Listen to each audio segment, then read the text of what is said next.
একটা লিংক রাখবা, আমি এই এক্সপেকটেশন করে তোমাকে আবারও ধন্যবাদ জানাচ্ছি। আমি এখন হুমায়রাকে রিকোয়েস্ট করবো যে তুমি তোমার নেক্সট সেশনে চলে যেতে পারো। আরেকটা কথা, নেক্সট সেশনে আমাদের যে ইমতিয়াজ, তার সাথে আসলে আমার অনেকদিন পরে আজকে দেখা হবে, কথা হবে।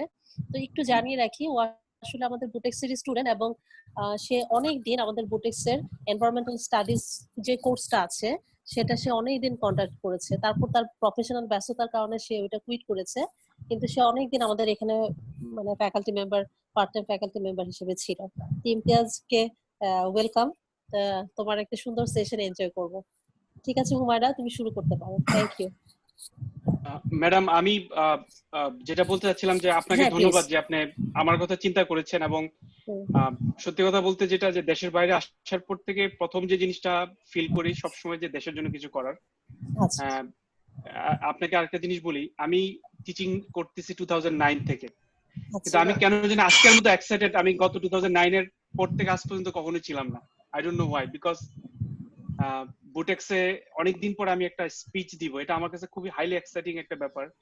মনে হচ্ছে যে আমি কিছু একটা করতে পারছি সবার জন্য, এবং আমি আমাদের লিমিটেশন গুলা, আমাদের ফ্যাসিলিটিস গুলা চিন্তা করে আসলে এই কোর্স ওয়ার্কটা, মানে লেকচারটা তৈরি করেছি, যাতে স্টুডেন্টকে একটা গাইড দিতে পারি যে তারা কি ধরনের প্রজেক্ট নিয়ে কাজ করতে পারে ইন দ্য ফিউচার। এবং আমি I will be happy to collaborate with you guys more and more in the future, inshallah. Thank you. Humaira এবং শুভ, তোমরা প্লিজ ইমরানের সাথে একটু লিংক রেখো, যাতে আমরা আমাদের যে কোনো কাজে তার সাথে আমরা লিংক করতে পারি এবং তার কাছ থেকে সাপোর্টটা পেতে পারি। Thank you Imran. Thank you ma'am. অনেক ধন্যবাদ ম্যাডাম। আমাকে কি শোনা যাচ্ছে ক্লিয়ারলি? হ্যাঁ, শোনা যাচ্ছে। ইমতিয়াজ ভাইকে অনেক ধন্যবাদ, এবং খুব অনার্ড ফিল করছি আসলে যে ভাইয়া যেটা বললেন যে 2009 থেকে উনি টিচিং প্রফেশনে আছেন, বাট আজকের মতো ফিলিংস উনার এত বছরেও আসেনি। তো এই ফিলিংসটা নিয়ে আসার, মানে আমাদের এই প্ল্যাটফর্মের থ্রুতে যে এসেছে, এটার জন্য আমরা আসলে অনেক অনার্ড ফিল করছি। অনেক ধন্যবাদ ভাইয়া। আমরা সবাই জানি যে আমাদের সাথে আমাদের যে সেকেন্ড স্টেশনে আমাদের সাথে যুক্ত হবেন ফেরদৌস ইমতিয়াজ ভাই। আমি একটু ভাইয়ার ছোট্ট একটা প্রোফাইল জাস্ট একটু শেয়ার করছি। ভাইয়া ফেরদৌস ইমতিয়াজ ভাই আমাদের বুটেক্সেরই 26 ব্যাচের স্টুডেন্ট ছিলেন। ভাইয়া বর্তমানে ইউএস এর একটা ব্র্যান্ড কন্ট্রোল ব্র্যান্ডে আছেন, সেখানে প্রোডাক্ট সেফটি স্পেশালিস্ট হিসেবে আছেন বাংলাদেশ লিয়াজো অফিসে। আজকে ভাইয়ার অফিস ডে, কিন্তু তারপরও ভাইয়াকে রিকোয়েস্ট করেছি খুবই শর্ট টাইমে, 2 দিন আগে মাত্র ভাইয়ের সাথে শেয়ার করে যোগাযোগ করেছিলাম। ভাইয়া যে শর্ট টাইমের মধ্যেও আমাদেরকে সময়টা দিচ্ছেন ওনার, এই জন্য অনেক ধন্যবাদ ভাইয়াকে। ভাইয়া আসলে কথা বলবেন হচ্ছে আমাদের ইউনাইটেড নেশনের যে 17 গোলস আছে সেটা নিয়ে। তো এই 17 গোলস, এটা আমরা জানি যে এটা তো অনেক ভাস্ট একটা টপিকস। এটা শুধুমাত্র টেক্সটাইল কে ফোকাস করে ওইভাবে আসলে না, এটা তো পুরো ওয়ার্ল্ড এর মধ্যে যত ধরনের ইন্ডাস্ট্রি, যতগুলো সেক্টর আছে সবগুলোকেই ফোকাস করেই কিন্তু এই গোলটা সিলেক্ট করা হয়েছে, যে 2013 এর মধ্যে এই গোলটা কিভাবে মিট করা যাবে। তো ভাইয়া বেসিক্যালি উনি যতটুকু সময় মানে দিবেন আমাদেরকে, উনি খুব সংক্ষেপে কিভাবে এটার এনভায়রনমেন্টাল আসপেক্ট গুলো এই গোলগুলোর মধ্যে সেটা নিয়ে ভাইয়া কথা বলবেন। ভাইয়া আপনাকে ওয়েলকাম করছি, আপনি প্লিজ শুরু করতে পারেন আপনার সেশন। ওয়েলকাম এভরিওয়ান, সবাইকে অনেক ধন্যবাদ। সবাইকে আমাকে শুনতে পাচ্ছেন? জি ভাইয়া, শুনতে পাচ্ছি। আচ্ছা, তো ফাতেমা ম্যাডাম, অনেকদিন পর আপনার সাথে কথা হচ্ছে, আশা করি আপনি ভালো আছেন। স্টুডেন্টরা যারা পার্টিসিপেট করছো সবাইকে ধন্যবাদ এই সেশনে আসার জন্য। ইমরান, অনেকদিন পর তোমার, সরি ইন্টারাপ্ট করছি, আপনি প্লিজ ভিডিওটা একটু অন করলে ভালো হয়। ওকে ওকে ওকে ওকে।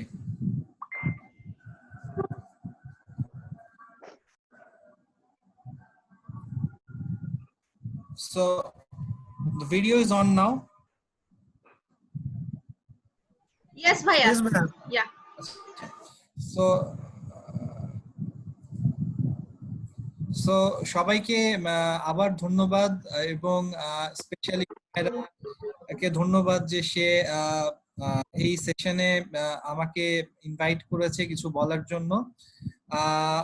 আমিও খুব এক্সাইটেড, অনেকদিন পর। যেটা ফাতেমা ম্যাডাম বললেন যে এনভায়রনমেন্টাল এন্ড পলিউশন কন্ট্রোল একটা সাবজেক্ট যেটা প্রথম শুরু হয়েছিল বুটেক্সে, ওটা প্রথম যখন শুরু হয় তখন 2014, ইয়া ইট শুড বি 2014।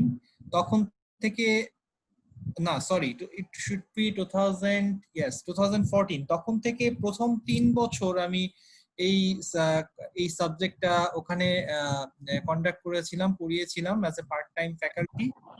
তো যাই হোক, প্রফেশনাল ব্যস্ততার কারণে এটাকে আমার ছাড়তে হয়েছে, যেটা আসলে আমার খুব একটা মানে ইট ওয়াজ এগেইনস্ট মাই মাইন্ড।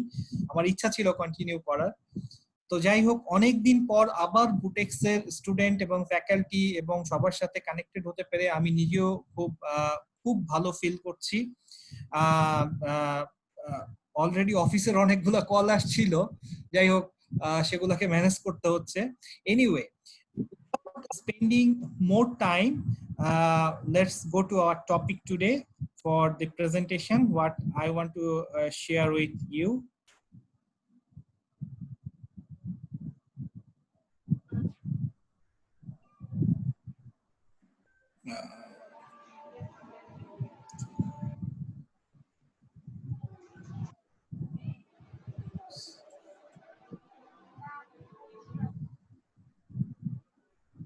আপনি কি শেয়ার দিয়েছেন স্ক্রিনটা? এখনো দেখা যাচ্ছে না। Just 1 minute. Okay, sure, ভাইয়া। আমি একটু প্রিপেয়ার করে নিই।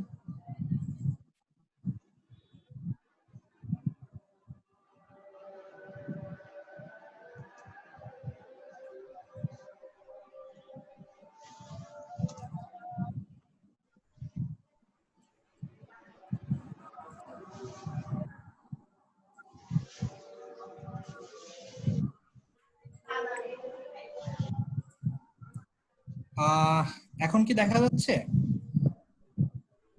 জি ভাইয়া, দেখা যাচ্ছে। ওকে, সো আসলে ইমরানের খুব সুন্দর প্রেজেন্টেশনের পরে আমি জানি না আমার প্রেজেন্টেশনটা সবার কেমন লাগবে।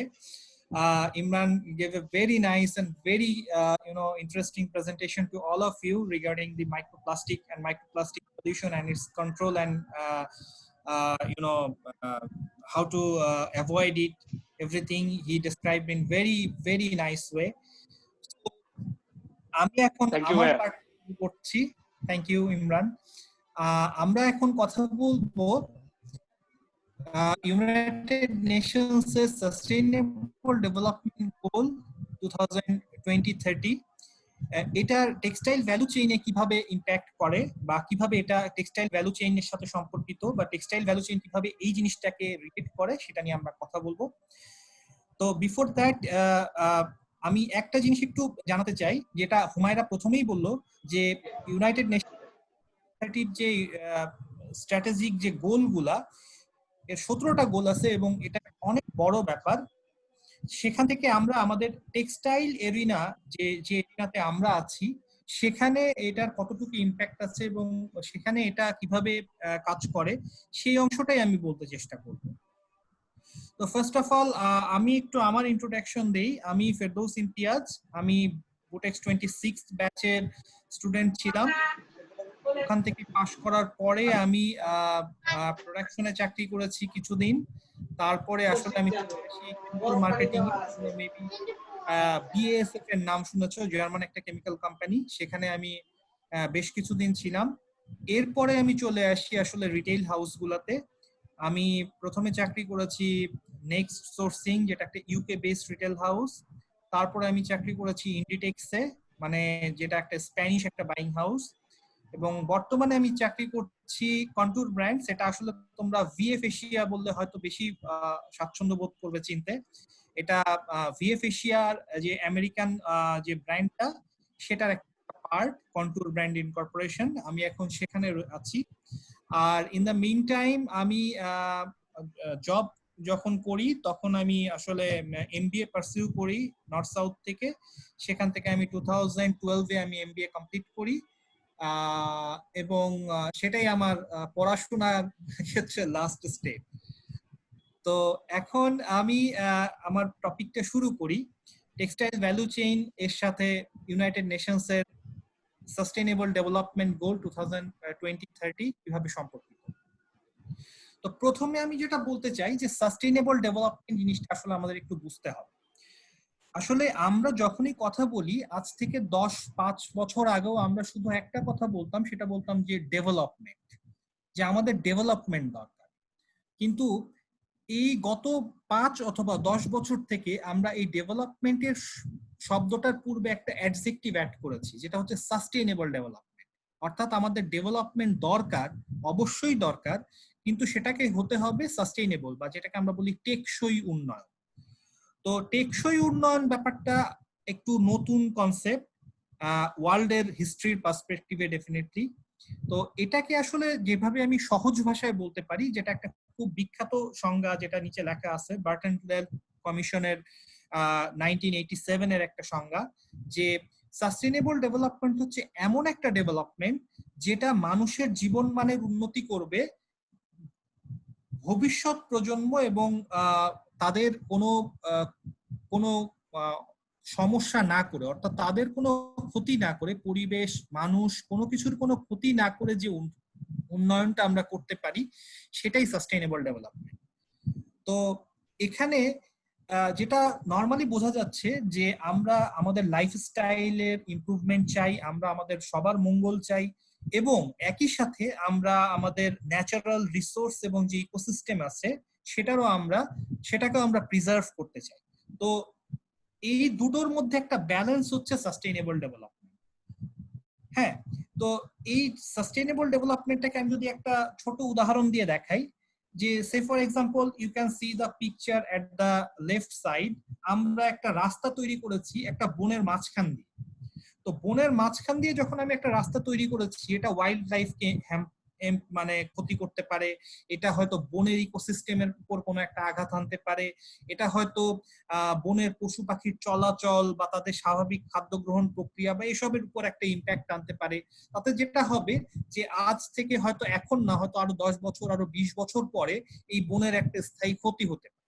যেমন এই মুহূর্তে আমরা যদি চিন্তা করি যে আমরা সুন্দরবনের ভেতর আমরা রামপাল বিদ্যুৎ কেন্দ্র তৈরি করছি। তো সুন্দরবনের ভেতর রামপাল বিদ্যুৎ কেন্দ্র তৈরি করা, যেখান থেকে আমরা কারেন্ট পাবো, কারেন্ট অবশ্যই আমাদের ডেভেলপমেন্টের জন্য দরকার, কিন্তু এটা আমরা এমন একটা জায়গায় করছি, সুন্দরবন, যেটা আবার আমাদের ইকোসিস্টেমে, আমাদের মানে পরিবেশগত সুরক্ষা, এই যে কিছুদিন আগে আমরা যে ঝড়টা ফেস করলাম, এই ঝড়টার গতিবেগ কমে যাওয়ার মেইন কারণই হচ্ছে এটা সুন্দরবনে এসে আঘাত করছে, সেখান থেকে এটার স্পিড কমে গেছে।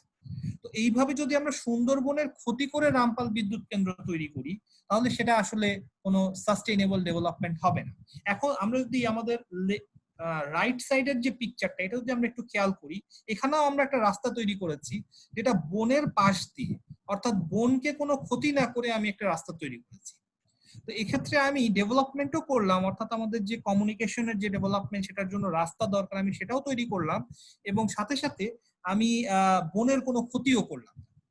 তো আমরা এই ডেভেলপমেন্ট এবং সাস্টেইনেবল ডেভেলপমেন্টকে আসলে এইভাবে একটু ডিফাইন করি, যে আমি এমন ভাবে ডেভেলপমেন্ট করব যাতে মানে পরিবেশ এবং মানুষ কোনো কিছুরই যাতে কোনো ক্ষতি না হয়, এবং ভবিষ্যতেও কোনো ক্ষতি হওয়ার সম্ভাবনা না থাকে। যাতে আমরা এনভায়রনমেন্টাল ইম্প্যাক্ট অ্যাসেসমেন্ট, যে কোনো রকম প্রজেক্ট নেওয়ার আগে আমরা এনভায়রনমেন্টাল ইম্প্যাক্ট অ্যাসেসমেন্ট নামে একটা কাজ করা হয়, যেটা রামপাল বিদ্যুৎ কেন্দ্রই হোক, অথবা বড় পুকুরিয়া কয়লা খনি হোক, অথবা যে কোনো পায়রা গভীর সমুদ্র বন্দরই হোক, যে কোনো কিছু করার আগে এই এনভায়রনমেন্টাল ইম্প্যাক্ট অ্যাসেসমেন্টটা করা হয়। এবং এনভায়রনমেন্টাল ইম্প্যাক্ট অ্যাসেসমেন্ট যে ক্ষেত্রে সবচেয়ে কম, আমরা সেইভাবেই যাতে ডেভেলপমেন্ট ওয়ার্কগুলো করি, সেটাই আসলে দরকার। তো এখন আমি চলে আসি যে সাস্টেইনেবল ডেভেলপমেন্ট গোলগুলোর কথায়। এটা আসলে ইউনাইটেড নেশনস 2018 সালে এটা ফ্রেমওয়ার্ক করে, যেটা তাদের ইউনাইটেড নেশনস এর 193টা মেম্বার কান্ট্রিজ এর সাথে তাদের একটা এগ্রিমেন্ট, একটা ইন্টার গভর্নমেন্টাল এগ্রিমেন্ট। এই গোলের মধ্যে আমরা 17টা মানে এই ইম্প্যাক্টের মধ্যে আমরা 17টা গোল সেট করেছি, যেটা প্রত্যেকটা দেশের সোশ্যাল, ইকোনমিক এবং এনভায়রনমেন্টাল ডাইমেনশনের সাস্টেইনেবল ডেভেলপমেন্ট এনশিওর করবে। এই 17টা গোলের মধ্যে ইন টোটাল 169টা টার্গেট আছে, যেটা আমাদের 2030 মধ্যে আমাদের এটাকে মিট করতে হবে। This is the time line or target time line. তো এই যে জিনিসটা যেটা ইউনাইটেড নেশনস তৈরি করেছে, সেই 17টা গোল যদি আমরা দেখি, এই স্লাইডে আমরা দেখতে পাচ্ছি 17টা গোল আছে। No poverty, zero hunger, good health and well-being, quality education, gender equity, clean water and sanitation, affordable and clean energy, decent work and economic growth, industry innovation and infrastructure, reduce inequalities, sustainable cities and communities, responsible consumption and production, climate action, life below water, life on land, peace, justice and strong institutions, and partnerships for the goals. So এখানে 17টা গোল, যেটা হুমায়রা খুব সুন্দরভাবে বলেছে যে এটা আসলে কোনো নির্দিষ্ট দেশ, নির্দিষ্ট জাতি বা নির্দিষ্ট কোনো ইন্ডাস্ট্রি অথবা নির্দিষ্ট কোনো কমিউনিটির উপর বেস করে না, এটা সম্পূর্ণ পৃথিবীর সবকিছু মিলে এটা এটা এটা হোল্ড করে। তো সেক্ষেত্রে এখানে প্রত্যেকটাই ডেফিনেটলি টেক্সটাইল ইন্ডাস্ট্রি বা এর সাথে যারা জড়িত তাদের সবার সাথেই কোনো না কোনো ভাবে কানেকশন আছে।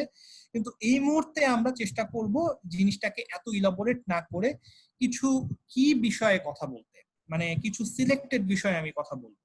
আমি সব বিষয়ে কথা বলা আসলে এখন যেহেতু সম্ভব না। তো প্রথম যেটা, সেটা হচ্ছে যে আমরা আসলে এই ইউনাইটেড নেশনস এর সাস্টেইনেবল ডেভেলপমেন্ট গোল 2030 ক্ষেত্রে টেক্সটাইল এন্ড অ্যাপারেল ইন্ডাস্ট্রির পার্ট থেকে আমরা কি করতে পারি। তো সে ফর এক্সাম্পল আমি দুটো জিনিস সিলেক্ট করলাম, যে no poverty and gender equity. এই দুটো ক্ষেত্রে একটা জিনিস যদি আমরা খেয়াল করি, যে বাংলাদেশে সে ফর এক্সাম্পল এই মুহূর্তে 4000 প্লাস গার্মেন্ট ইউনিট আছে। বিজিএমই এর হিসাব মতে 2200 ইউনিট আছে যারা বিজিএমই এর সদস্য। এখানে more or less 4 million 4 million বা 40 লক্ষ মানুষ কাজ করে, এবং যার মধ্যে মোটামুটি আমরা ধরতে পারি 80 থেকে 85% হচ্ছে ওমেন। এখন এই তথ্যগুলোর সাথে সম্পর্ক কিভাবে, আমরা যখন দেখি যে আমাদের দেশে একটা সময় ছিল যখন কোনো মানে খুব মানে রেয়ারলি আমরা দেখতাম যে মহিলারা কাজ করে, আর এখন আমরা দেখছি যে খুব প্রান্তিক লেভেলে যারা গ্রামে গঞ্জে যেসব মহিলারা আছেন তারা এখন গার্মেন্টসে কাজ করছে। তো এই যে বিশাল ওয়ার্কফোর্স আমরা গার্মেন্টসে ইনক্লুড করতে পেরেছি, এটা কিন্তু আমাদের পভার্টি রিডাকশনে একটা বড় ভূমিকা রাখে, এবং এটার মাধ্যমে আমরা উমেন এম্পাওয়ারমেন্ট সেটাও নিশ্চিত হয়, এবং এটার মাধ্যমে জেন্ডার ইকুইটিও নিশ্চিত হয়। কারণ আমরা এখন যেমন আমি যদি আমার অর্গানাইজেশনের কথা বলি বা আমাদের এইসব বাইং হাউসের গুলার কথাও বলি, যে এখানে এখন একটা সিস্টেম তৈরি হয়েছে যে এখন আমাদের প্রত্যেকটা অফিসে 30% পর্যন্ত উমেন এমপ্লয়ি থাকতে হবে, যেটা আগে ছিল না। এখন আমি যদি বলি যে আমাদের অর্গানাইজেশন গুলোতে এখন যে কোনো রিক্রুটমেন্টের ক্ষেত্রে মেয়েদের প্রাধান্য দেয়া হয়, যে যদি আমরা কোনো কম্পিটেন্ট ক্যান্ডিডেট মেয়ে পাই তাহলে সেখানে তাকেই রিক্রুট করা হয়, যাতে আমরা আমাদের এই ওয়ার্ক প্লেসে একটা ব্যালেন্স তৈরি করতে পারি। হ্যাঁ, তো সেই ক্ষেত্রে যদি আমি টেক্সটাইল ইন্ডাস্ট্রির কথা বলি, তো টেক্সটাইল ইন্ডাস্ট্রি, এই বাংলাদেশে টেক্সটাইল ইন্ডাস্ট্রি হচ্ছে বা গার্মেন্ট ইন্ডাস্ট্রি হচ্ছে প্রথম ইন্ডাস্ট্রি যারা মেয়েদের চাকরি এবং তাদের এম্পাওয়ারমেন্টের ব্যবস্থা করেছে। হ্যাঁ, আমরা এটা বলতে পারি যে আমাদের বাংলাদেশের প্রধানমন্ত্রী, আমাদের বিরোধী দলের নেত্রী, আমাদের স্পিকার, এরা সবাই নারী, এবং আরো অনেক নারী সদস্য আছেন মন্ত্রিসভায়, বা আমাদের দেশে এখন দেখলে অনেক ডেপুটি কমিশনার থেকে শুরু করে এসপি থেকে শুরু করে প্রশাসনের অনেক গুরুত্বপূর্ণ পদে। এই যে এখন কোভিড-19 এর প্রতিদিন যে ভদ্র মহিলা প্রতিদিন আমাদের কোভিড-19 এর আপডেট দেন, তিনিও একজন মহিলা অতিরিক্ত সচিব। তো এরকম অনেকেই আছে, কিন্তু আমি যদি ম্যাস লেভেলে চিন্তা করি তাহলে গার্মেন্ট সেক্টর হচ্ছে প্রথম সেক্টর যেখানে আমরা এই মেয়েদেরকে ইনক্লুড করেছি কার্যক্ষেত্রে, এবং তাদের ইনকাম এবং তাদের একটা সমানাধিকারের ব্যবস্থা করা হয়েছে। তো এটা একটা সোশ্যাল পার্সপেক্টিভের কথা। তো এরপরে আমি চলে আসি কিছু এনভায়রনমেন্টাল প্লাস মানে আদার পার্সপেক্টিভে। সো আমি 12 নম্বর গোলটা যদি দেখি, যে 12 নম্বর গোলটা আছে রেসপন্সিবল কনজাম্পশন এন্ড প্রোডাকশন। তো এখানে আমরা যেটা ইমরান তার প্রেজেন্টেশনে বলেছে যে এখন পৃথিবীর প্রায় 60 থেকে 65% হচ্ছে ম্যানমেড ফাইবারের তৈরি জিনিসগুলো দিয়ে আমরা কাজ করি, 26% বা 25% হচ্ছে কটন বাসের, যেরকম একটা ফাইবার কনজাম্পশনের কথা বলা হয়েছে। এখন এই যে ফাইবার কনজাম্পশনটা, এটাকেও কিন্তু আমাদের একটু সাবধানতার সাথে ব্যবহার করতে হবে। অর্থাৎ এটাকে আমরা এমন ভাবে ব্যবহার করব যাতে সেটা পরিবেশের উপর বা মানুষের উপর কোনো ক্ষতিকর ইম্প্যাক্ট না ফেলে। তো কিছু যে আমি এখন কিছু আইডিয়া শেয়ার করব বা কিছু জিনিস তোমাদের জানাবো যে যেভাবে এসব এনভায়রনমেন্টাল ইম্প্যাক্ট কমানো যায়। যেমন প্রথম একটা জিনিস হচ্ছে আমরা অর্গানিক কটনে যেতে, অর্থাৎ আমরা যদি দেখি যে কটন হচ্ছে ওয়ার্ল্ডের কনজাম্পশনের 25%, যদি আমি অ্যাপারেল ইন্ডাস্ট্রিতে বলি, তাহলে এই যে বিশাল একটা কনজাম্পশন আছে কটনের, এই কটনটার জন্য আমরা আমেরিকা, ইজিপ্ট, রাশিয়ান কান্ট্রিজ, তারপরে আফ্রিকান বিভিন্ন কান্ট্রি, চায়না, ইন্ডিয়া, পাকিস্তান, এরকম বিভিন্ন কান্ট্রিতে প্রচুর কটন চাষ হয়। তো এই কটনের ক্ষেত্রে আমরা দুরকম কটন দেখতে পাই, একটা হচ্ছে কনভেনশনাল কটন আর একটা হচ্ছে organic cotton. Organic cotton is a very new concept, is not very old. তো আমি যদি এখন চিন্তা করি যে আমরা এখন আমাদের কটন কনজাম্পশনটার মাধ্যমে কি কি ধরনের ক্ষতি করছি কনভেনশনাল কটন, কনভেনশনাল কটনে আমরা যেটা দেখছি যে কনভেনশনাল কটন হচ্ছে পৃথিবীতে যে ফিল্ড ক্রপ আছে তার মধ্যে সবচেয়ে বেশি যেসব ক্রপে আমরা স্প্রে করি কেমিক্যাল, ইনসেকটিসাইড, পেস্টিসাইড, সেটার মধ্যে কনভেনশনাল কটন হচ্ছে one of the major player, যেটা কিনা পৃথিবীর 10% পেস্টিসাইড যেটা স্প্রে করা হয় এবং 23% এগ্রিকালচারাল ইনসেকটিসাইড যেটা অ্যাপ্লাই করা হয় সেটা হচ্ছে কটন ফিল্ডে করা হয়। অর্থাৎ পৃথিবীতে যদি 100 কেজি পেস্টিসাইড ইউজ হয় তার মধ্যে 10 কেজি পেস্টিসাইড ইউজ হয় কটন ফিল্ডে। পৃথিবীতে যদি 100 কেজি ইনসেকটিসাইড ইউজ হয় তার মধ্যে 23 কেজি ইউজ হয় কটন ফিল্ডে। এবং এই কটন ফিল্ডে এই ইউজটার কারণে ডেফিনেটলি অনেক এনভায়রনমেন্টাল ইম্প্যাক্ট আছে। এখানে VOC, volatile organic compound emission আছে, যেটা দেখা গেছে যে কটন পেস্টিসাইডের 11 মিলিয়ন পাউন্ড, মানে ক্যালিফোর্নিয়াতে, অনলি ইন ক্যালিফোর্নিয়া এই ভিওসি অ্যামাউন্ট হচ্ছে ইয়ারলি 11 মিলিয়ন পাউন্ড, যেটা হচ্ছে ক্যালিফোর্নিয়া স্টেটে হাইয়েস্ট কন্ট্রিবিউটর। অর্থাৎ ক্যালিফোর্নিয়াতে যে টোটাল ভিওসি এমিশন হয় তার মধ্যে সর্বোচ্চ এমিশন হয় এই কটন পেস্টিসাইড থেকে। এবং এর মধ্যে দেখা গেছে 13টি পেস্টিসাইড আছে যেগুলা ডিরেক্টলি যেসব মাইগ্রেটরি বার্ড আছে, যেগুলা পরিযায়ী পাখি আমরা যেগুলো বলি অথবা অতিথি পাখি বলি, সেগুলা মৃত্যুর জন্য দায়ী ইউএসএ। এখন এটা থেকে আমরা বের হয়ে আসতে পারি কিভাবে? আমরা চলে আসতে পারি অর্গানিক কটনে। অর্গানিক কটন হচ্ছে একটা লো ইম্প্যাক্ট ফেলে এনভায়রনমেন্টে। অর্গানিক কটন হচ্ছে এমন একটা সিস্টেম যেখানে আমরা এমন একটা ফিল্ডে কটন গ্রো করি যেখানে গত 10 বছরে কোন রকম ইনঅর্গানিক পেস্টিসাইড, হার্বিসাইড, ফাঞ্জিসাইড বা ইনসেকটিসাইড ইউজ হয়নি। এ ধরনের একটা ফিল্ডে আপনি অর্গানিক কটন চাষ করতে পারেন। এবং সেই ক্ষেত্রে যেটা হয় যে এটার মানে এনভায়রনমেন্টের উপর ইম্প্যাক্ট খুবই লো। এবং এখানে যেটা হয় সেখানে মাটির উর্বরতা, তারপরে বায়োডাইভার্সিটি, অর্থাৎ যে আমি যেটা বললাম যে বিভিন্ন পশু পাখি বা কীট পতঙ্গের যে মৃত্যু, এটা রোধ হয়। এটা কোন রকম টক্সিক এবং পারসিস্টেন্ট পেস্টিসাইড ইউজ করে না, সিনথেটিক ফার্টিলাইজার ইউজ না করে চাষ করা হয়। এবং এখানে কোনো জেনেটিক্যালি ইঞ্জিনিয়ার্ড সিড ইউজ করা হয় না, অর্থাৎ কোনো উচ্চ ফলনশীল জেনেটিক্যালি ইঞ্জিনিয়ার্ড কোনো সিড ইউজ করা হয় না। সো এইভাবে আমরা যদি অর্গানিক কটনের দিকে আমরা যদি একটু টার্ন করি তাহলে আমাদের এনভায়রনমেন্টাল ইম্প্যাক্টটা কম হবে। অর্থাৎ আমরা যদি একটু রেসপন্সিবলি আমরা যদি চিন্তা করি যে কোন ধরনের ফাইবার আমরা ইউজ করব, সেখানে যদি আমি অর্গানিক কটনকে আমরা প্রাধান্য দিই তাহলে আমরা ওই সুবিধাটা পেতে পারি। সেকেন্ডলি আমরা যদি চলে যাই, যেটা ইমরানও তার প্রেজেন্টেশনে বলেছে, যে আমরা প্রচুর পরিমাণে মাইক্রোপ্লাস্টিক বা প্লাস্টিক রিলেটেড জিনিস ইউজ করি, আমরা যেতে পারি রিসাইক্লিং। অর্থাৎ আমরা যে প্রোডাক্টগুলো ইউজ করি সেগুলো যদি আমরা আবার, যেগুলো রিসাইক্লেবল প্রোডাক্ট, সেগুলোকে যদি আমরা আবার রিসাইকেল করে ইউজ করি তাহলে আমাদের এনভায়রনমেন্টে ইম্প্যাক্ট অনেক কম আসে। যেমন আমি বলি যে একজন ইউএসএ সিটিজেন এভারেজে 70 পাউন্ড ক্লথ, মানে 70 পাউন্ড ওজনের জামা কাপড় ফেলে দেয়, এটা আলটিমেটলি ল্যান্ডফিলে চলে যায়। পরে এই ফেলে দেওয়া কাপড়ে জলবায়ুগত যে ক্ষতি সেটার জন্য। এবং একটা রিসার্চে দেখা গেছে যে এই জিনিসটা মানে এই ইম্প্যাক্টটা হচ্ছে 49% of today's annual total greenhouse gas emission in United States. ওকে, মানে এই 6.7% যেটা, এটা হচ্ছে 49% as of today, যেটা ইনক্রিজ করছে। মানে যে হারে ইনক্রিজ করছে এটা 49% পর্যন্ত চলে যেতে পারে। এখন আমরা কিছু জিনিস দেখব যে কিভাবে আমরা এই ক্লাইমেট অ্যাকশন অর্থাৎ গ্রিনহাউস গ্যাস ইমিশন বা পরিবেশ দূষণ কমাতে পারি, কি ধরনের প্রজেক্টের মাধ্যমে। একটা যেমন আমি একটা সিম্পল, আমি যেহেতু ডেনিম নিয়ে কথা বলছিলাম, আমি ডেনিমেরই এক্সাম্পল দিই। এখন পৃথিবীতে ডেনিম একটা খুব মানে জনপ্রিয় একটা পোশাক, যেটা সবাই ক্যাজুয়াল ওয়্যার হিসেবে ইউজ করে।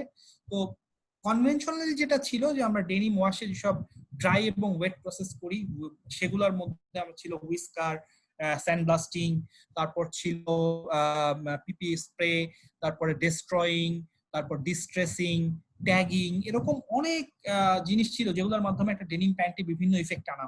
আমরা যদি নিচের ছবিটা খেয়াল করি যে একজন কিছু একটা স্প্রে করছে ডেনিম প্যান্টের উপর, এটা আমরা কি করি, হুইস্কার, পিপি স্প্রে এগুলা করে, এবং পিপি স্প্রের পরে আবার সেটাকে, পিপি মানে পটাশিয়াম পারম্যাঙ্গানেট, তো পিপি স্প্রের পরে সেটাকে আমরা সোডিয়াম মেটাবাইসালফেট দিয়ে নিউট্রালাইজ করি।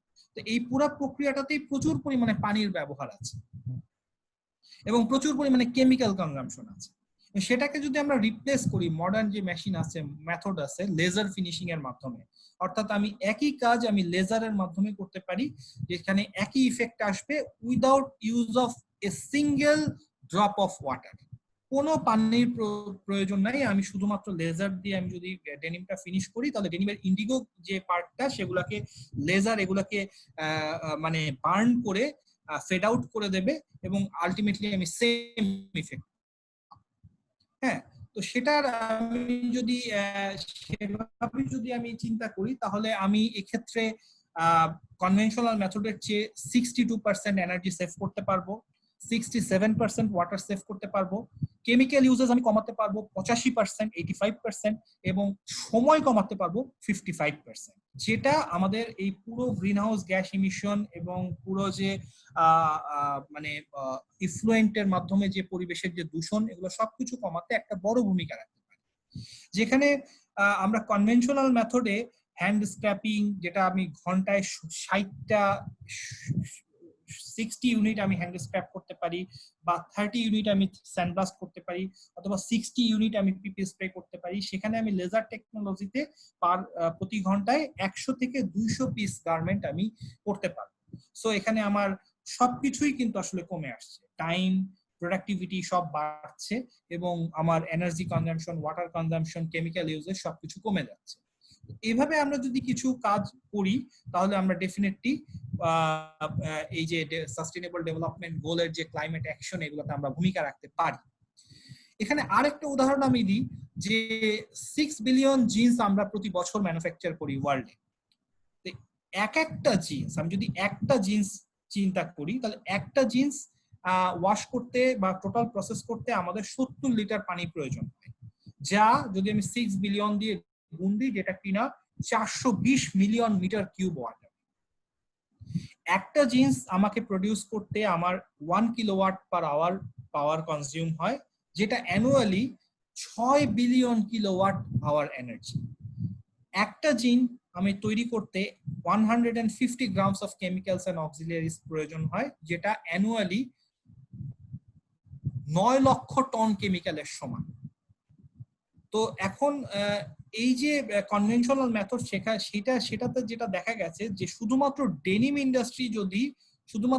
ইন্ডাস্ট্রি যদি লেজার টেকনোলজি ইউজ করে, তাহলে আমরা যে পরিমাণ পানি সেভ করতে পারবো, সেটা দিয়ে প্যারিস শহরের মানুষ 2 বছর চলতে পারবে। তো এগুলো হচ্ছে কিছু মানে স্ট্যাটিস্টিক্যাল ডাটা যেগুলা মানে আমরা এনভায়রনমেন্টাল ইম্প্যাক্ট গুলো বোঝার জন্য আমরা চিন্তা করতে পারি। এখন নতুন যে টেকনোলজি এসেছে, 1 গ্লাস ফর 1 গার্মেন্ট, মানে একটা পেয়ার অফ ডেনিমকে আমরা যদি 1 গ্লাস পানি দিয়ে ফিনিশ করতে পারি, ফিনিশিং প্রসেস, ওয়াশিং প্রসেস না, ফিনিশিং প্রসেস আমরা 1 গ্লাস পানি দিয়ে করতে পারি, সেটাকে আমরা laser technology, ozone gas fading এবং ফাইনালি যেটা হচ্ছে ন্যানো বাবল। তোমরা পরবর্তীতে হয়তো ফোম টেকনোলজি সম্বন্ধে পড়বে। তো ন্যানো বাবল টেকনোলজিতে আমরা 1 গ্লাস পানির সমান পরিমাণ পানিকে আমরা ন্যানো বাবলে পরিণত করে সেটা দিয়ে আমরা ফিনিশ করলে আমরা দেখবো যে আমাদের মানে টোটাল যে ওয়াটার কনজাম্পশন অনেক কমে আসছে। 1 গ্লাস পানি দিয়ে আমি একটা গার্মেন্ট আমি ট্রিট করতে পারবো। এবং বেসিক্যালি এখন আমরা যেসব রিটেইল হাউসে আমরা কাজ করছি, আমরা আসলে এই সব জিনিসগুলো নিয়ে কাজ করছি। আমরা আমাদের ফ্যাক্টরি গুলাকে, আমাদের ওয়াশ প্ল্যান্ট গুলাকে এই ধরনের টেকনোলজি গুলো অ্যাডাপ্ট করতেই আমরা মানে অনুপ্রাণিত করছি এবং তাদেরকে বলছি যে এই টেকনোলজি গুলোতে তোমরা শিফট করো, কেমিক্যাল, ওয়াটার সবকিছুর কনজাম্পশন দিনে দিনে কমে যায়। তো এরপরে আমরা আসি যে 15 নম্বর গোল একটা আছে, লাইফ অন ল্যান্ড। অর্থাৎ আমরা পৃথিবীতে যারা বাস করছি তাদের জীবনমান যদি আমরা ভালো রাখতে চাই তাহলে আমাদের টেক্সটাইল ফিল্ডে আমরা কি কাজ করতে পারি। এখন আমরা এতক্ষণ যেগুলো বললাম সবই আমি টেক্সটাইল ডিরেক্টলি হয়তো ডেনিম বা এই ধরনের ফেব্রিক ম্যানুফ্যাকচারিং বা ফাইবার এগুলো নিয়ে কথা বললাম। এখন আমি আমাদের সবার দৃষ্টিটা একটু অন্যদিকে নিয়ে যেতে চাচ্ছি। সেটা হচ্ছে যে আমরা রিটেইল হাউসে বা আমরা যারা গার্মেন্ট সেল করি, আমরা শুধু গার্মেন্ট সেলের সময় শুধু কাপড়টাই বিক্রি করি না, আমরা এর সাথে অনেক প্যাকেজিং ম্যাটেরিয়ালও এর সাথে ইনভলভ থাকি। আমরা এখানে কার্টন ইউজ করি, ব্যাগ ইউজ করি, পলি ব্যাগ ইউজ করি, হ্যান্ড ট্যাগ ইউজ করি, স্টিকার ইউজ করি, যেগুলো আসলে গার্মেন্টস এর কোনো ইন্টিগ্রাল পার্ট কিন্তু সেগুলো আছে, কিন্তু ওইগুলা সহই কিন্তু আমরা প্যাক করে আমরা শিপ আউট করছি। তো এখানে আমি যদি একটা জিনিস দেখাই যে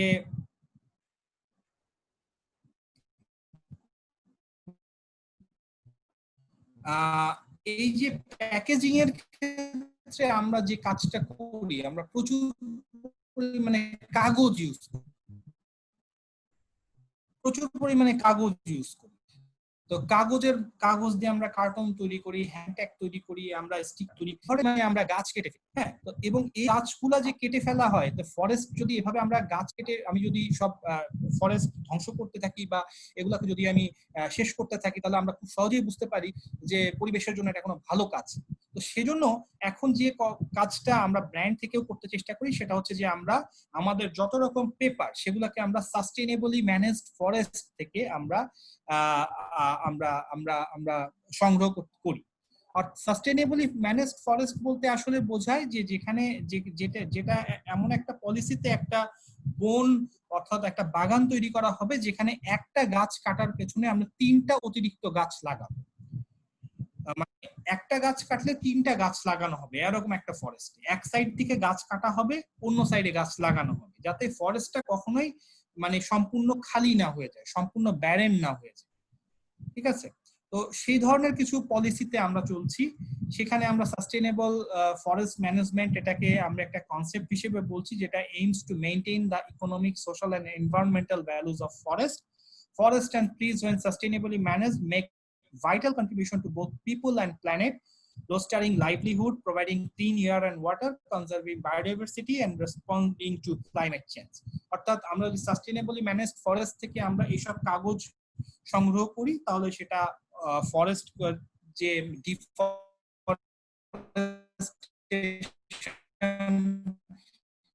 সেটাকে রোধ করবে এবং পরিবেশের ভারসাম্যে অনেক সাহায্য। আমি এখানে একটা পিকচার এই জন্য দেখাচ্ছি, এটা হচ্ছে একটা প্যাকেজিং ফ্যাক্টরি। ইনফ্যাক্ট আমরাই এসব প্যাকেজিং ফ্যাক্টরি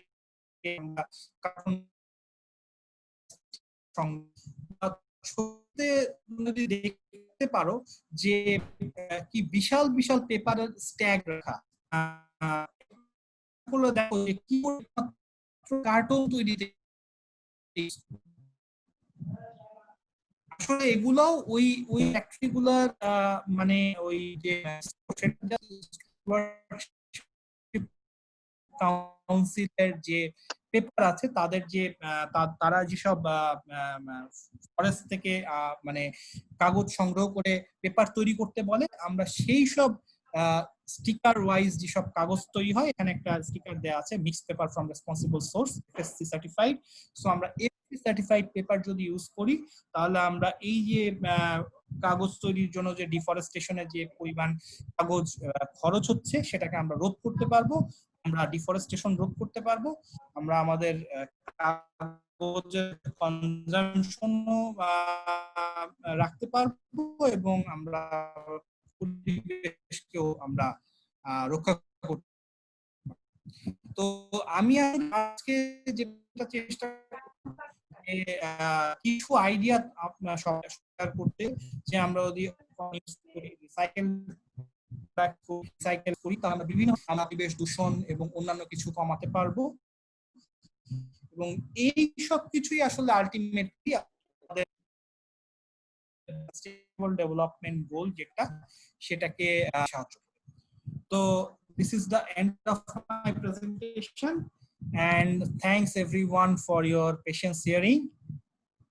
এখন আমি চাই যদি কারোর কোনো প্রশ্ন বা কিছু থাকে আমাকে করতে পারে। অনেক ধন্যবাদ ভাইয়া। ম্যাম আপনি বলুন, আমি আমি বলছি তারপর। অনেক ধন্যবাদ ভাইয়া এত সুন্দর করে আমাদের টেক্সটাইল সাপ্লাই চেইনটাকে এসডিজির সাথে কানেক্ট করার জন্য, প্র্যাকটিক্যাল যে টেকনোলজি গুলো ইউজ হচ্ছে, টেকনোলজিক্যাল নলেজ এগুলো আমাদের সাথে শেয়ার করার জন্য এবং কিছু রিসার্চ আইডিয়া দেওয়ার জন্য। এখন যাদের কোয়েশ্চেন আছে তোমরা ভাইয়াকে কোয়েশ্চেন করতে পারো, আর ভাইয়া অনেকে চ্যাট বক্সে কোয়েশ্চেন করেছে, আপনি ওখান থেকে দেখে আগে কোয়েশ্চেনের অ্যানসার গুলো দিলে ভালো হয়। আমি চ্যাট বক্সের প্রথম কোশ্চেন যেটা পাচ্ছি, বর্ণালী সাহা যে প্রশ্ন করেছে, অর্গানিক কটন ইউজ করা আর কটনকে রিইউজ করা এই দুটোর মধ্যে কোনটা বেশি সুবিধাজনক? আসলে দুটো সম্পূর্ণ আলাদা জিনিস, আমাদের আসলে দুটোই করতে হবে, এটার মধ্যে সুবিধা অসুবিধার কিছু নাই। ডেফিনেটলি অর্গানিক কটন ইউজ করা অবশ্যই সুবিধাজনক, আর কটনকে রিইউজ করা যেটা, এখানে আসলে কিছুটা একটা ব্যাপার আছে যেটা আসলে এর প্রিভিয়াস প্রেজেন্টেশনে ইমরানও কিছুটা বলেছে, যে আসলে কটনকে রিইউজ করা বা যে কোনো প্রোডাক্টকে রিইউজ করার জন্য সেগুলোকে যে রিকালেক্ট করা হচ্ছে, ওই সাপ্লাই চেইনটা মেইনটেইন করাটা আসলে খুব টাফ। অর্থাৎ আমি আমার যে ড্রেসটা আমি ফেলে দিচ্ছি, এটা তাহলে আমি কোথায় ফেলবো বা কাকে দিব, যেখান থেকে সে আবার কালেক্ট করে রিইউজ করে সেটা দিয়ে কিছু তৈরি করবে। তো সেই সাপ্লাই চেইন যদি আমরা স্ট্রংলি তৈরি করতে পারি, এটা শুধু বাংলাদেশেই না, এটা আমি গ্লোবালি যদি চিন্তা করি, যে গ্লোবালি যদি আমরা এই চেইনটাকে স্টাবলিশ করতে পারি, যে কিভাবে একটা কোনো একজন মানুষ কোনো একটা গার্মেন্ট এমন একটা জায়গায় ফেলে দিল বা এমন একটা জায়গায় মানে ফেরত দিল যেখান থেকে এটা রিউজ করে আবার সেটা থেকে তৈরি করা সম্ভব। তো এখানে সুবিধা অসুবিধাটা মেইনলি রিউজের ক্ষেত্রে হচ্ছে সাপ্লাই চেইন ম্যানেজমেন্ট, অর্থাৎ কিভাবে এই ব্যবহৃত কাপড়গুলা সংগ্রহ করা হবে এবং কিভাবে সেটাকে আমরা ইন্ডাস্ট্রিতে পাঠিয়ে সেটা থেকে রিউজ মানে সেগুলো থেকে করতে পারবো, মানে রিসাইকেল করতে পারবো। আর অর্গানিক কটন ইউজ করা এটা অবশ্যই সুবিধাজনক। আসলে অর্গানিক কটন, প্রথম কথা, আমরা বাংলাদেশ কোনো কটন গ্রোয়িং কান্ট্রি না, Bangladesh is not a cotton producing country. এবং অর্গানিক কটন আসলে প্রডিউস করবে আমেরিকা, ইজিপ্ট, রাশিয়া, আফ্রিকান কিছু কান্ট্রি, চায়না, ইন্ডিয়া, অস্ট্রেলিয়া, এইসব কান্ট্রি যারা কটন প্রডিউসিং কান্ট্রি, তারা এটা করবে। তো সেক্ষেত্রে তারা যদি অর্গানিক কটন তৈরি করে এবং সেটা যদি আমরা যদি আমাদের সাধ্যের মধ্যে আমরা কিনতে পারি, তাহলে অবশ্যই সেটা সুবিধাজনক। তারপর দ্বিতীয় প্রশ্ন যেটা দেখছি, যে 1 গার্মেন্ট, এই মেথডে পানির ব্যবহার কম হলেও যে কম্পোনেন্ট গুলো আমরা ইউজ করি ওইগুলো পরিবেশের কতটুকু ক্ষতিকর প্রভাব ফেলতে পারে। আচ্ছা, এই প্রশ্নর যদি আমি অ্যান্সারে আসি, সেটা হচ্ছে যে আসলে 1+1 গার্মেন্ট ফিনিশিং মেথড, এটা কিন্তু এর পেছনে কিন্তু আরো অনেক মেথড রয়েছে যেটা আমরা মানে ই করিনি। 1+1 গার্মেন্ট হচ্ছে শুধুমাত্র একটা ফিনিশিং মেথড যেটা দিয়ে আমি গার্মেন্ট ফিনিশিং করি।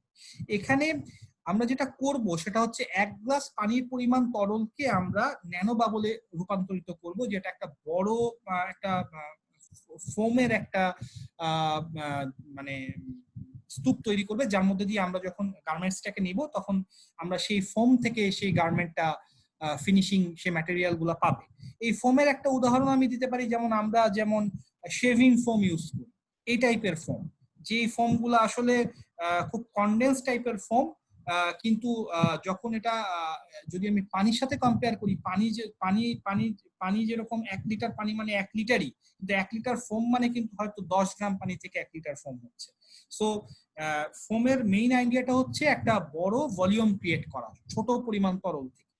তো এটা পরিবেশের ক্ষেত্রে ক্ষতিকর প্রভাব ফেলে অনেক কম, কারণ এর পরিমাণটাই কম। প্রথমত আমার চিন্তা করতে হবে, আমি যদি 100 লিটার পানি ইউজ করি তাহলে 100 লিটার ইফ্লুয়েন্ট, এবং 100 লিটার পানিতে আমি যদি 1 গ্রাম পার লিটার বা 2 গ্রাম পার লিটার হিসেবে ডিটারজেন্ট অথবা কোনো ফিনিশিং কেমিক্যাল অথবা কোনো ফিক্সিং এজেন্ট অথবা কোনো ডাইজ ইউজ করি, সেক্ষেত্রে ফোমে আমি 1 লিটারে ওই 1 গ্রাম ইউজ করলাম। তো সেই 100 লিটারে সেটা হয়ে গেল 100 গ্রাম, আর সেম কাজ আমি যদি 1 লিটার পানিতে 1 গ্রামে করে ফেলতে পারি, পরিবেশের ক্ষতির পরিমাণ অনেক কম। তো ক্ষতি তো ডেফিনেটলি কিছু না কিছু থাকবেই, কিন্তু আমরা এই ইম্প্যাক্ট কমানোর চেষ্টা করছি, যাতে আমরা কম পরিমাণ ইফ্লুয়েন্ট যদি আমরা জেনারেট করি তাহলে পরিবেশের উপর ক্ষতিকর প্রভাবটা কম হবে। এরপরে শাজনীন সে কোশ্চেন করেছে, what are the present challenges for our country Bangladesh in achieving sustainable development and how can they be overcome. এটা যদি আমি তো ওভারঅল পিকচার বলতে পারবো না যে আমাদের কান্ট্রি আসলে সাস্টেনেবল ডেভেলপমেন্ট গোলের ক্ষেত্রে চ্যালেঞ্জ কি। যদি টেক্সটাইল সেক্টর থেকে বলি, টেক্সটাইল সেক্টরে যে প্রেজেন্ট চ্যালেঞ্জ এটা হচ্ছে যে আমাদের আসলে অনেক মডার্ন টেকনোলজিতে হয়তো আমাদের যেতে হবে। মডার্ন টেকনোলজি বা মডার্ন মেশিনস বা মডার্ন ইকুইপমেন্টে যেতে হবে, যেটার ক্ষেত্রে একটা বড় ধরনের ইনভেস্টমেন্ট আছে, সেটা আমাদের সেটা একটা চ্যালেঞ্জ হতে পারে। এবং আরেকটা চ্যালেঞ্জ যেটা, সেটা হচ্ছে যে আমাদের প্রোডাক্টিভিটি বাড়াতে হবে। প্রোডাক্টিভিটি বাড়ানোর মাধ্যমে আমাদের আসলে মানে কি বলবো, প্রোডাকশন টাইম কমানো প্লাস প্রোডাকশন কস্ট কমানো, এই ধরনের স্টেপ গুলা নিতে হবে, যেটা একটা চ্যালেঞ্জ। কারণ আমাদের এই ধরনের কোচিং ডেভেলপমেন্ট ফ্যাক্টরি সাইডে আসলে খুব বেশি প্র্যাকটিস হয় না। তারা এই জিনিসগুলা আসলে সেভাবে মানে এখনো প্র্যাকটিস করে না যতখানি অন্যান্য দেশ করে। আমি যদি ভিয়েতনামের উদাহরণ দিই, আমি যদি চায়নার উদাহরণ দিই, তাহলে আমি ওখানে দেখেছি যে তারা যে পরিমাণ এফিসিয়েন্টলি কাজ করে। সে ফর এক্সাম্পল, আমি যদি একটা ছোট্ট এক্সাম্পল দিই, আমি যদি বাংলাদেশে একটা স্টেন্টার মেশিন দেখি যেখানে আমরা স্টেন্টারে ফিনিশিং, সেখানে একটা স্টেন্টার মেশিনে কমপক্ষে 3 থেকে 4 জন লোক কাজ করে। অর্থাৎ একজন থেকে ফিট সাইডে যে ফেব্রিকটা ফিট করে, আর একজন 2 জন বা 1 জন থেকে ডেলিভারি সাইডে কিছু লোক থাকে যারা কেমিক্যাল আনে নেয় এসব কাজ করে। সেখানে একটা স্টেন্টার মেশিনে 4 জন লোক মোটামুটি কাজ করে। আমি সেম স্টেন্টার মেশিন আমি দেখেছি স্পেনে, যেখানে একটা স্টেন্টার মেশিন 1 জন চালায়। তো একজন যেখানে একটা স্টেন্টার মেশিন চালাতে পারে, সেখানে বাংলাদেশে চালায় 4 জন। তাহলে এক্ষেত্রে ডেফিনেটলি আমাদের তাদের প্রোডাক্টিভিটি বা তাদের স্কিল নিয়ে কাজ করতে হবে। তো এই ধরনের কাজগুলাই আসলে চ্যালেঞ্জ টেক্সটাইলে। আর যেটা আমি বললাম যে বাংলাদেশকে মডার্ন মেশিন ইকুইপমেন্ট এগুলোর সাথে এবং মডার্ন টেকনোলজির সাথে আরো বেশি পরিচিত হতে হবে। এবং আরেকটা যেটা বড় সমস্যা আছে বাংলাদেশে, সেটা হচ্ছে বাংলাদেশ আসলে যেহেতু কোনো কেমিক্যাল ম্যানুফ্যাকচারিং কান্ট্রিও না, অর্থাৎ আমরা যে টেক্সটাইল যেসব কেমিক্যাল ডাইজ অক্সিলারিজ তৈরি করি, আমরা সেই কান্ট্রিও আমরা না। আমরা সম্পূর্ণ ডাইস কেমিক্যাল অক্সিলারিজ 99.9% বাইরে থেকে আমরা ইম্পোর্ট করি। তো আমরা যদি এইখানটায় কাজ করতে পারি, অর্থাৎ বাংলাদেশের এই টেক্সটাইল ডাইস কেমিক্যাল অক্সিলারিজের সেক্টরটাই যদি আমরা ডেভেলপ করতে পারি, তাহলে হয়তো আমরা এই চ্যালেঞ্জগুলো মোকাবেলা করতে পারি। দেন আরেকটা প্রশ্ন দেখছি, how can I design my network in an uncertain environment?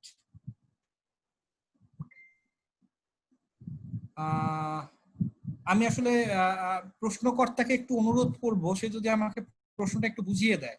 How can I design my network in an uncertain environment বলতে আসলে মানে সে কি বোঝাতে চাচ্ছে আমি আসলে ঠিক আমি ঠিক বুঝতে পারছি না। প্রশ্নকর্তা আমাকে একটু হেল্প করে। তোমাদের মধ্যে কে এই কোয়েশ্চেনটা করেছো সে ভাইয়াকে তোমারটা হচ্ছে আনমিউট করে ভাইয়াকে জিজ্ঞেস করো কোয়েশ্চেনটা।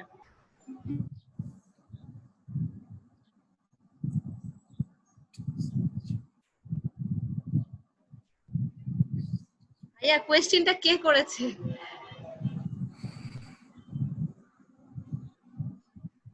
এটা স্কিপ করে আরেকটা কোশ্চেনে নেক্সট জি জি কোশ্চেনে ভাইয়া চলে আপনি যাবেন। অন্য কোয়েশ্চেনে চলে যান। আচ্ছা, এরপরে অধরা তানিশা কবির সে প্রশ্ন করেছে সাস্টেইনেবল ডেভেলপমেন্টের গোলে কস্ট ম্যানেজমেন্ট মাথায় রেখে একটা ইন্ডিভিজুয়াল কান্ট্রি কিভাবে সব গোল অর্জনে সক্ষম হতে পারে। তো প্রথমেই আমার কথা যে এটা আসলে কোনো ইন্ডিভিজুয়াল কান্ট্রির একার পক্ষে করা সম্ভব না। এই গোল অর্জন করতে গেলে পৃথিবীর 193টা দেশ যারা এটার সাথে মানে যে এই গোলের সাথে সম্পর্কিত সবাইকে একসাথেই কাজ করতে হবে। একজন একটা নির্দিষ্ট দেশ পক্ষে এটা আসলে সম্ভব না। যেমন আমি যদি বলি যে পরিবেশ দূষণ, পৃথিবীর যে টোটাল কার্বন ইমিশন অথবা যে গ্রিন হাউস গ্যাস ইমিশন তার হয়তো 0.1% বাংলাদেশ করে না।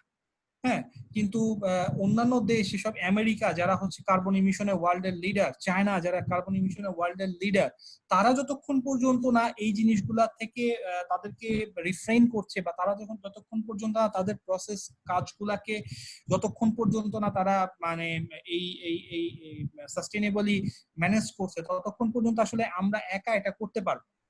আর যদি আমি কস্ট ম্যানেজমেন্টের কথা চিন্তা করি, যে কস্ট সবসময় আসলে চিন্তা করা হয় কি যে মানে যে কোনো কিছুরই একটা ইনিশিয়াল কস্ট থাকে, কিন্তু ইনিশিয়াল কস্টটাকে যদি আমরা খুব বেশি গুরুত্ব দিয়ে দেখি তাহলে আসলে আমরা একটা ফাইনাল গোল পর্যন্ত যেতে পারবো। আমাদের দেখতে হবে যে আমি যে কস্ট যে এখন আজকে আমি যে টাকাটা খরচ করলাম সেটা আমাকে কিভাবে রিটার্ন অফ ইনভেস্টমেন্ট কতদিনে আমাকে ফেরত দেবে, এবং সেই রিটার্ন অফ ইনভেস্টমেন্ট যদি আমার পক্ষে ভায়াবল হয় তাহলে কস্ট ম্যানেজমেন্ট ইজ ওকে। হ্যাঁ, রিটার্ন অফ ইনভেস্টমেন্ট আমাদের মাথায় রাখতে হবে। সে ফর এক্সাম্পল আমি যদি একটা উদাহরণ দিই যে বাংলাদেশের পার্সপেক্টিভে আমি যদি চিন্তা করি আমি একটা গাড়ি কিনবো, তখন আমি কিন্তু চিন্তা করি আমি একটা টয়োটার গাড়ি কিনবো, কারণ আমি টয়োটার গাড়িতে একটা রিসেল ভ্যালু পাবো, ভালো একটা রিসেল ভ্যালু পাবো। কিন্তু আমি যদি এখন বিএমডব্লিউর একটা গাড়ি কিনি, অনেক দামি গাড়ি, সেটা পরবর্তীতে দেখা যাবে যে আমি কোনো রিসেল ভ্যালু পাচ্ছি না, তাহলে এটা আমার জন্য একটা ভায়াবল হচ্ছে না। তো আমি যদি টেক্সটাইল সেক্টরের কথা বলি, সেখানে আমি যখন মডার্ন কোনো মেশিন, মডার্ন কোনো টেকনোলজি, মডার্ন কোনো কেমিক্যাল বা প্রসেস আমি আমি আমি ইমপ্লিমেন্ট করতে যাব, তখন ইনিশিয়ালি ডেফিনেটলি সেখানে একটা কস্ট ফ্যাক্টর থাকবে, কিন্তু এই কস্ট ফ্যাক্টরটাকে আমাকে হিসাব করতে হবে লং টার্ম প্ল্যানিং এ, যে আমার লং টার্মে যে এটা কিভাবে আসলে আমাকে হেল্প করবে। তো সেটাকে হিসাব করেই আসলে রিটার্ন অফ ইনভেস্টমেন্ট এবং এই pay out, pay back period time, এগুলো হিসাব করেই আসলে একজন ইন্ডাস্ট্রিয়ালিস্ট অথবা একজন ইনভেস্টর কাজ করে। আর ইন্ডিভিজুয়াল কান্ট্রি হিসেবে আমরা একা সব গোল অর্জনে সক্ষম হব এটা আসলে ঠিক সম্ভব না, এটা আমাদের সবাইকে মিলে করতে হবে।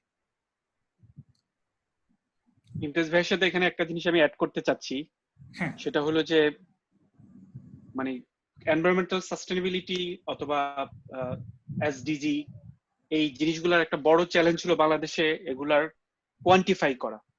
যেমন ইউএসএ তে আমি যখন আমার পিএইচডির সময় আমি একটা green house gas calculator, let's say আমি উত্তরা থেকে আমাদের textile university 13 kilometre, let's say আমি জাস্ট বললাম 13 কিলোমিটার যদি আমি একটা গাড়িতে যাই, সেটা আসলে কতটুকু কার্বন ফুটপ্রিন্ট ইমিশন হবে সেখানে আমি পুট করলে এটা চলে আসতেছে। কিন্তু আমাদের বাংলাদেশের প্রেক্ষাপটে যেটা মানে এটা আমি এন্টার ডিপার্টমেন্ট ওয়াইজ বলছি যে কোয়ান্টিফাইং মেট্রিক্স গুলা নাই। তো carbon dioxide gas equivalence calculator এটা একটা জিনিস। এসডিজির আরেকটা জিনিস হলো যেটা কার্বন বাজেট, প্রত্যেকটা কান্ট্রি ওয়াইজ একটা কার্বন ফুটপ্রিন্ট বাজেট আছে যে 2030 ভিতরে এত % কার্বন ফুটপ্রিন্ট রিডাকশন করতে হবে অথবা 5 ডিগ্রি টেম্পারেচার কমাইতে হবে ওয়ার্ল্ড ওয়াইজ। এইটার জন্য যে কার্বন বাজেটটা বাংলাদেশের জন্য আছে, এই জিনিসগুলো আমাদেরকে কোয়ান্টিফাই করতে হবে। এখন এই জিনিসগুলাকে প্ল্যান রেখে, যেমন গ্রিন হাউস গ্যাস ইমিশন জানতে গেলে আমাকে জানতে হবে যে সারা বাংলাদেশে, আমি যদি খালি ইলেকট্রিসিটি ওয়াইজ চিন্তা করি, সারা বাংলাদেশে টোটাল কত মেগাওয়াট বা গিগাওয়াট ইলেকট্রিসিটি কনজিউম হয় বা তৈরি হয়, এবং সেটার জন্য কোন কোন সেক্টর থেকে, লেটস সে কয়লা থেকে বা লেটস সে পেট্রোলিয়াম থেকে, গ্যাস থেকে, কোন কোন সেক্টর থেকে বা কোন কোন সেগমেন্ট থেকে কত পার্সেন্ট খরচ হচ্ছে। তো এই তার মানে হলো এটা করতে গেলে তোমাদেরকে ইলেকট্রিক্যাল ইঞ্জিনিয়ারিং বা পাওয়ার গ্রিডের সাথে কাজ করতেছে এমন কারোর সাথে কোলাবোরেটিভলি কাজ করতে হবে। মানে আমাদের শোল্ডারে এন্টায়ার সাস্টেনেবিলিটি ডেভেলপমেন্ট গোল নিলে হবে না। আমি এটা কেন বললাম, আমি একটা কুইকলি একটা জিনিস শেয়ার করতেছি। আমার খুব ভেরি রিসেন্ট একটা গ্র্যান্ড, একদম মানে এই বছরের ফেব্রুয়ারিতে আমি এটা ইয়ে করি।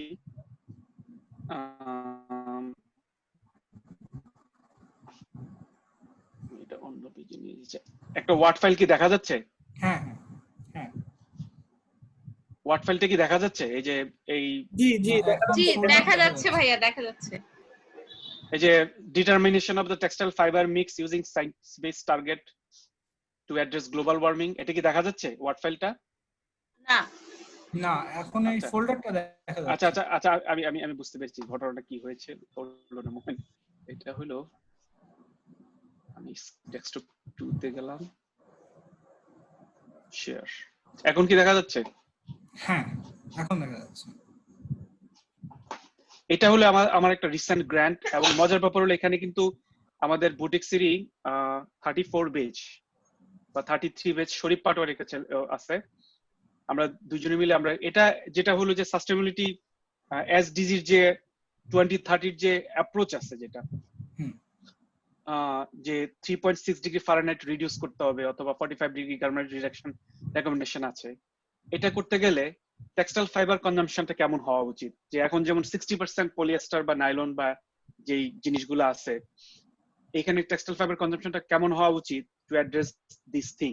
এরকম একটা, যেটা বলতে চাচ্ছিলাম যে এই জিনিসগুলো এখানে করা যাচ্ছে এই জন্য যে এখানে কোয়ান্টিফাইং মেথডটা আছে, এখানে বিভিন্ন রকম ডাটাবেস। সেকেন্ড সেশনটা ওনাদেরকে মানে তার স্টুডেন্টদেরকেও বলবো যে ওরাও যেন থাকে।